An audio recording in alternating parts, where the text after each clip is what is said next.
बनना है तो इसका सरल और अचूक उपाय है। हर किसी की चाहत होती है कि उसके पास खूब सारा धन हो, लेकिन ज्यादातर लोग पाप करके, अधर्म करके, दूसरों को लूट कर अमीर बनने की सोचते हैं, शॉर्टकट तरीके ढूंढते हैं।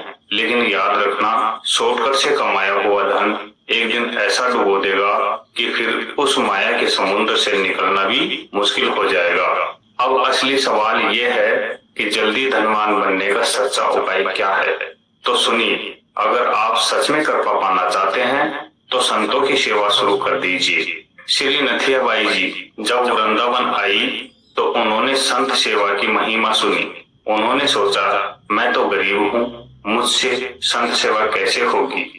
लेकिन मन में दृढ़ निश्चय किया और चून मांग कर लाती, ओपले बीन कर रोटियां बनाती। जब भी कोई साधु भिक्षा लेने आता, बड़े प्रेम से बुलाकर कहती, आओ बाबा बैठो, लाल लाल मोटी रोटियां बैठकर खाओ। धीरे धीरे यह सिलसिला ऐसा बढ़ा कि रोज संत उनके घर आने लगे।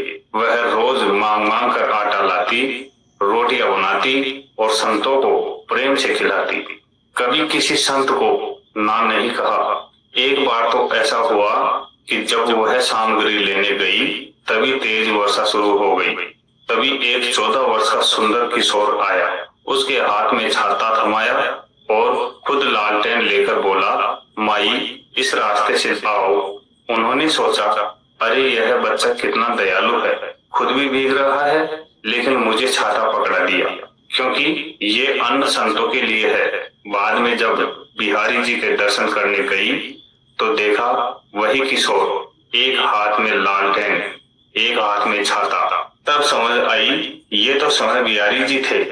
इसी तरह रसिक सुदामा दास जी महाराज ने भी संत सेवा की शुरुआत बहुत छोटे स्तर से की थी। उपले बीन कर लाना, आटा मांगना और संतों को रोटियां बना बनाकर खिलाना। धीरे धीरे यह सेवा इतनी विशाल हो गई कि आज तक सैकड़ों संतों को प्रतिदिन प्रसाद पवाया जाता है। लेकिन याद रखना, संत सेवा बहुत कठिन व्रत है। अलग अलग स्वभाव और भाव के संत होते हैं, सबके साथ भाव रखना पड़ता है, उनकी चरण सेवा करनी पड़ती है। कई बार संतों के चरण धोने होते हैं, चाहे उनके पैर गंदे हो या घाव हो, उनमें घृणा नहीं करनी चाहिए। कौन जाने उनमें भगवान स्वयं लीला कर रहे हो। रसिक मुरारी जी जैसे महापुरुष तो रोज संतों का चरणामृत ग्रहण करते थे, उनका संग्रह करते थे और उनकी पूजा करते थे। उनके लिए चरणामृत ही सबसे बड़ी संपत्ति थी। चरणामृत में इतनी निष्ठा रखते कि जब तक चरणामृत न मिले और साध भी ग्रहण नहीं करते थे। यही है असली मार्ग, संत सेवा और चरणामृत की निष्ठा। इसी में धन है, इसी में कृपा है और यही आपको जल्दी सच्चा धनी